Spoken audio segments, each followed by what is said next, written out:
Okay. Alrighty.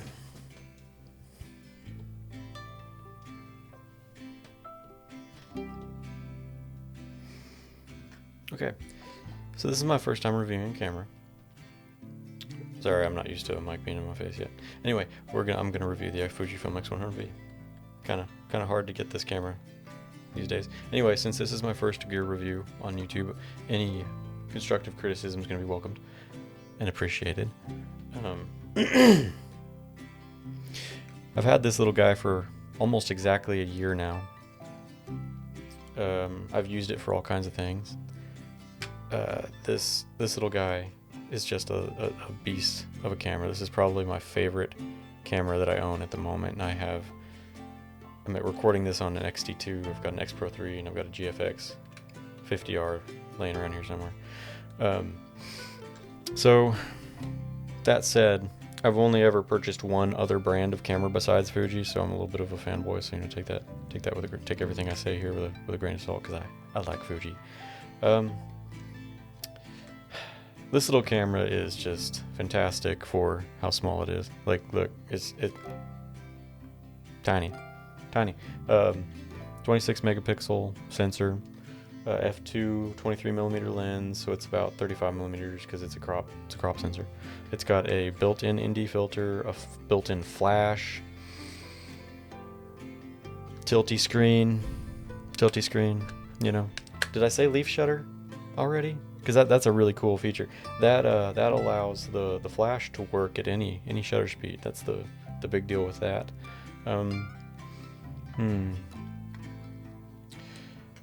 You know what's really nice about this camera is it's, because of all those built-in features, it's practically a camera bag unto itself. It has all this built-in stuff. It's just really nice to just grab this and a couple batteries and an SD card and just go out and shoot. You don't got to worry about having a bag. You don't got to worry about having any extra lenses, because you can't take this lens off. This is a fixed lens. So how's the autofocus? The autofocus is astounding. I've never had this camera miss focus where it was not my fault, where it wasn't user error. Even the continuous autofocus it just nails it. It's sharp.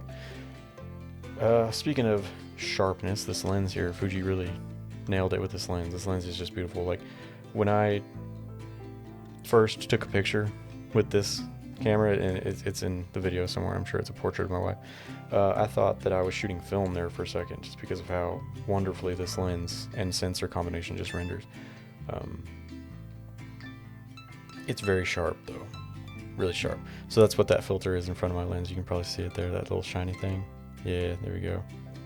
That is a 1/8 black pro mist filter, just to knock down that sharpness a little bit.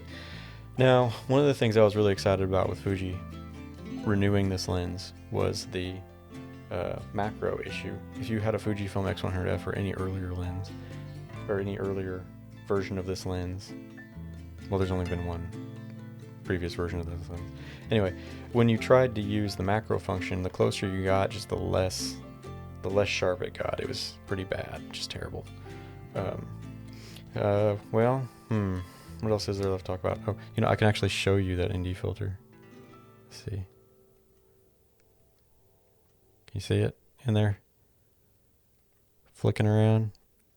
Kinda. That's the ND filter. Isn't that cool? Just an ND filter, 4-stop ND filter at the touch of a button. That's awesome.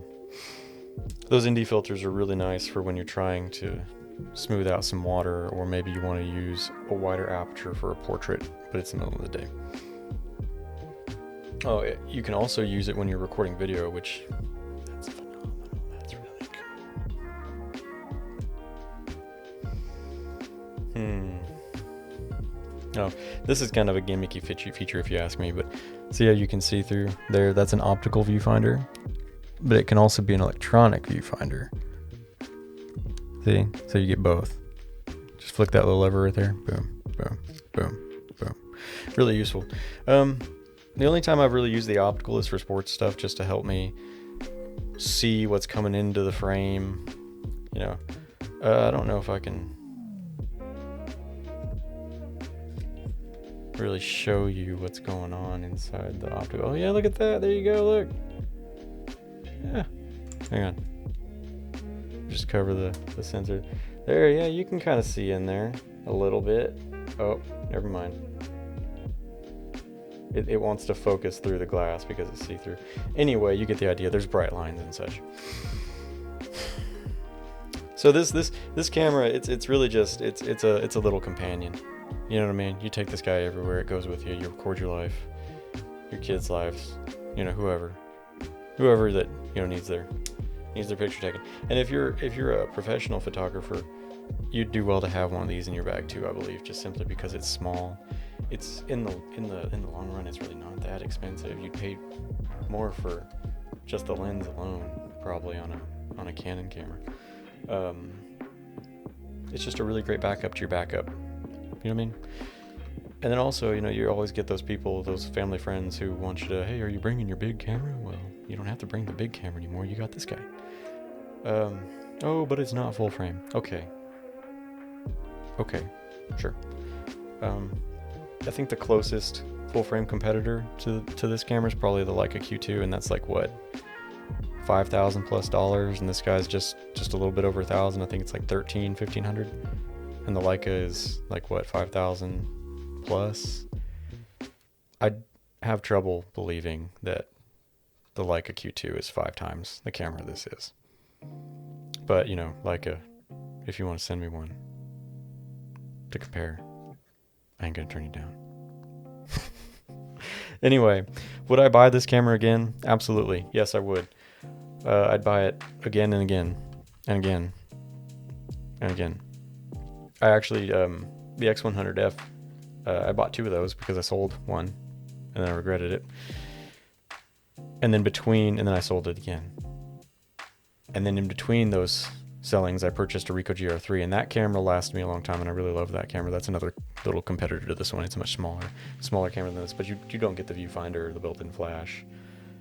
It does have a built-in 3-stop ND. But honestly, that camera, after several months of owning it, the buttons stopped working. Things just started kind of falling apart on that camera. The durability just wasn't there for me. I use my stuff. I treat it well. I don't abuse it. I've had this camera for a year, and you can see that there's not hardly a mark on it. So I was very gentle with that GR3, and yet it still decided it wanted to fall apart on me. So I can't recommend that camera for a long-term investment. It'll probably last you about a year, maybe.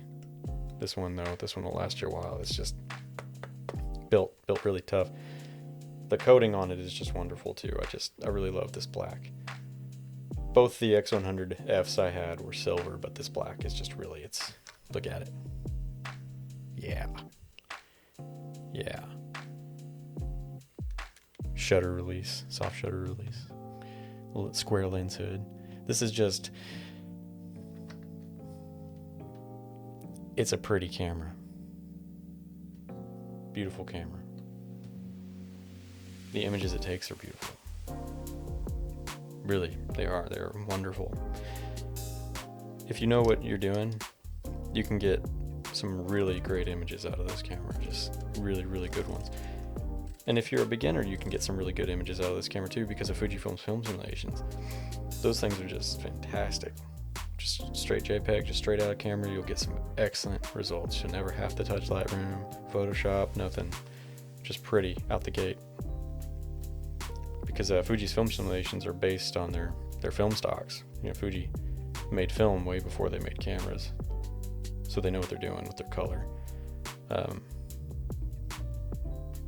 Well, I think that's about it. I can't recommend this camera more. I really can't. I've had it for a year. I've really put it through its paces. I've shot, I think I listed this earlier, sports, landscapes, portraits. Okay, I'm losing my ability to talk. It's time to end this video. Thank you for watching. If you subscribe to photography and you like photography, you know what I'm saying? Okay, well.